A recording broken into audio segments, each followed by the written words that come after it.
Hey everyone, doesn't everybody like to play with toys once in a while? And I'll tell you, I just can't get enough of these spinners. They're just made out of 3 sheets of paper, and I am going to show you how to do it right now. So I've got all these different colors, and there's so many colors to choose from, but that's probably the hardest part that takes the longest, is actually figuring out the colors to use. So I'm going to go ahead and get started. Today I picked out a sheet of black and red, kind of a shiny paper, and some Kaleidoscope paper, which I happen to design, and it's perfect for this. And I wish I had it. Actually, if it was in a double side, it'd be even better. But I'm going to go ahead and get started. I'll start with the base, and this will be the base. This part here. And the first thing as I do is I'm going to start whatever I want the dominant side to be is going to be on the bottom. So I'll fold in half. I think it's the dominant side anyway. We'll see. So I fold it in half, open, and fold it in half in the other direction. And now I'm going to fold it, a cupboard fold, to the center crease, and on both sides actually. And I'm going to, again, without unfolding, I'm going to fold to that center crease and on both sides.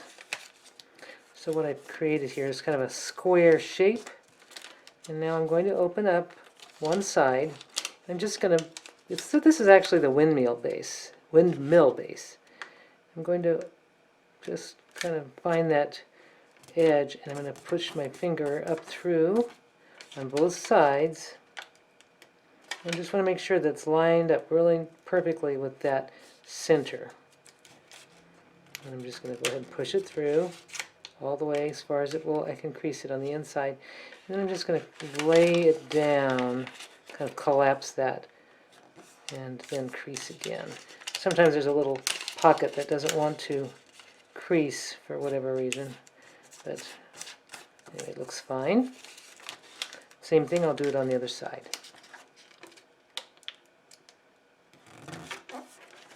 Just make that crease on the inside and then collapse it on both sides.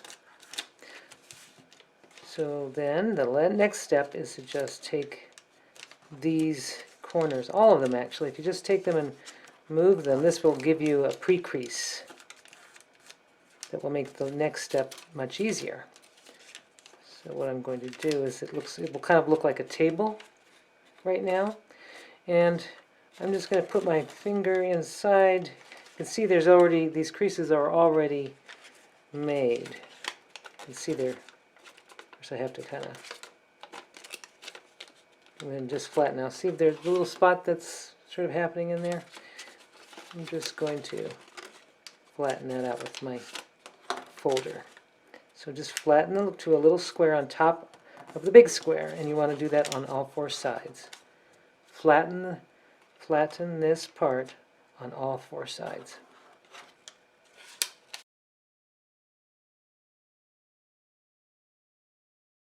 Now that I'm done with that, I have this nice little unit here, and I'm going to take, and this will be done on all 4 sides, but I'm going to do sort of a kite base, or I'm going to fold the bottom corner, the left bottom corner, to that center crease,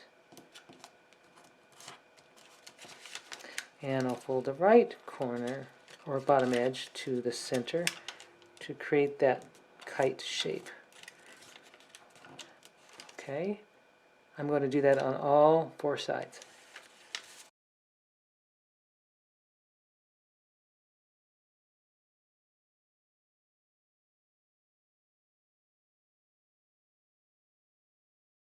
Now that I'm finished with that, I just need to make sure everything's nice and flat and creased.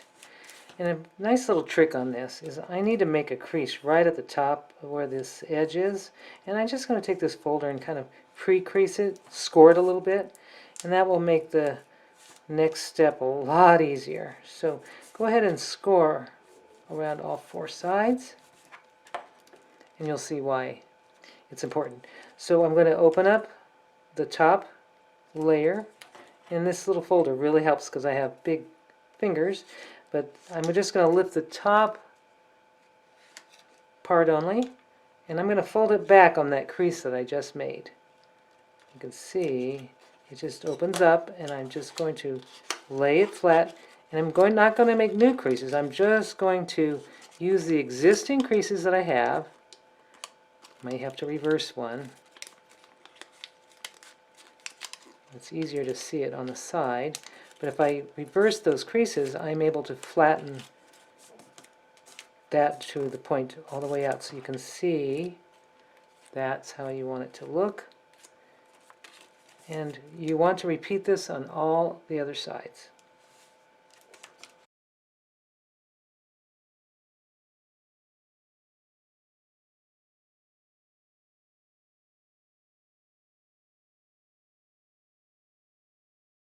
Now that that's done, I have this was probably the hardest part, so congratulations if you've gotten this far. But now the rest of this is going to be easy peasy. So I'm going to take this edge, it's sort of this top layer, and I'm going to fold it. If you can see there, those lines on these sides, I'm just going to point to it right here and right here. This point folds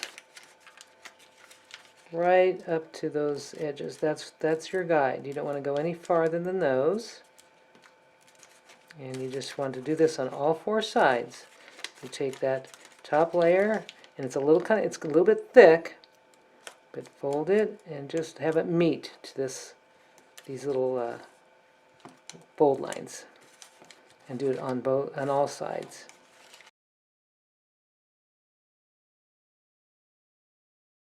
Okay, now that that's done, you're really finished. It's just pretty by itself, isn't it? But what you're going to do is you're going to fold these down, and now we have completed the base of the spinning top. That's actually the hardest part is done, so you can see what it looks like on both sides. Now let's get started on the next part. So I'm going to use the Kaleidoscope paper for this part.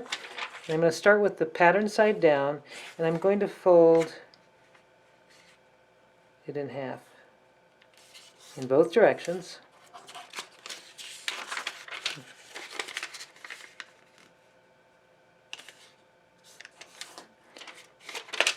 And then I'm going to fold the points right to that center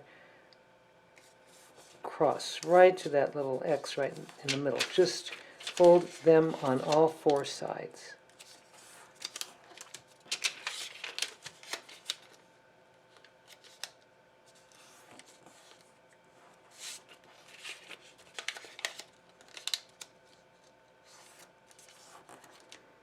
Now that you've done that, the most important thing on this is to turn it over before doing the next step. Isn't that paper pretty? So, to find that center part, right here, I'm going to fold that point to the center. It's very important you don't go over that line.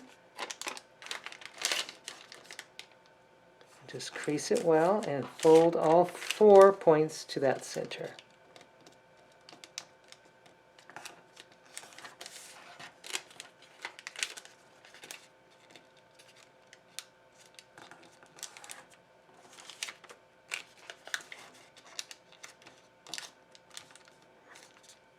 Okay, now that I'm finished doing that, I'm just going to go ahead and get those creases nice. I'm going to turn it over.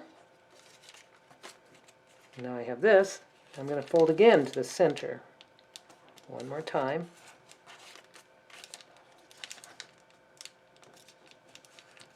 Just love how this paper looks as I'm folding it. I'm fascinated with it.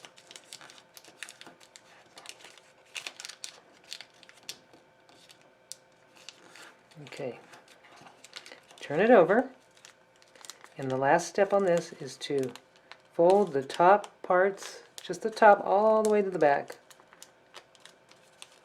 on all 4 corners.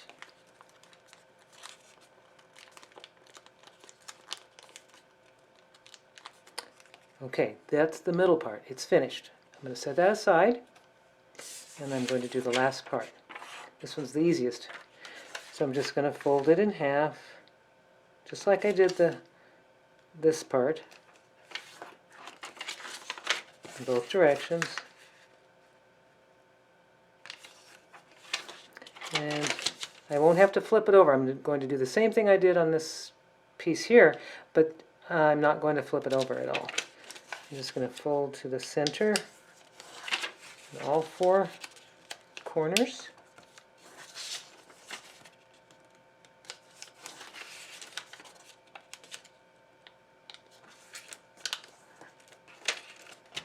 And then I fold to the center again.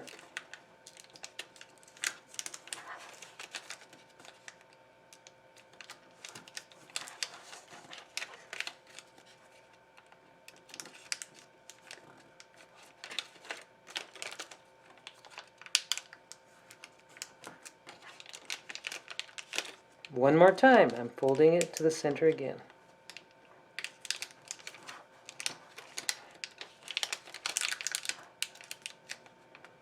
And it gets a little thick here, so you may need your trusty bone folder or whatever you have. That will help to keep it flat.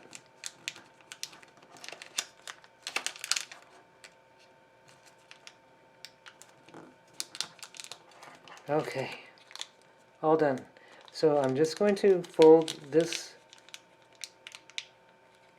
It's a little off, but hey, I don't think it's going to matter. I'm using pretty heavy-duty paper for this part. And the reason I picked this heavy paper is it's the handle of the spinner, and it's going to get a lot of use, so I might as well have something sturdy. Just a little heavy to fold. Now I'm going to fold it so you can see what I did is I just folded this direction and this direction. Now I'm going to turn it over and fold it in half in both directions. I'm just pre-creasing this, and you'll see why that's important. Okay, so I've created a base, so to speak, right? But it's very sturdy. So I'm going to, so now I'm finished with that part. So now we have all three parts. So let's put it together. You can see this has a pocket. These are 4 pockets. And I'm going to take these points and insert them in the pockets. So here goes one point, goes in. Make sure the little red part is underneath. Same thing, I'm going to insert right inside. And I'm going to put this third part inside here. And a little bit of stretching, but it will work. And I've got those 4 parts in. I love that, just like that. And the last part, the part that will get us so that we can spin this thing, is right here. 4 pockets. There's a pocket here, here, and here, and here. 4 sides. Just going to put that inside, and it actually, because of the weight of this, it lifts the sides of the rest of the spinner. So that's what creates that spinning action. So now I've got it, and you can see it's kind of curved on this side, which is really good because it will spin nice and quick. So now I'm going to spin it and watch it go. Well, I hope you enjoyed this tutorial. Thanks for watching, and I'll see you next time. Bye-bye.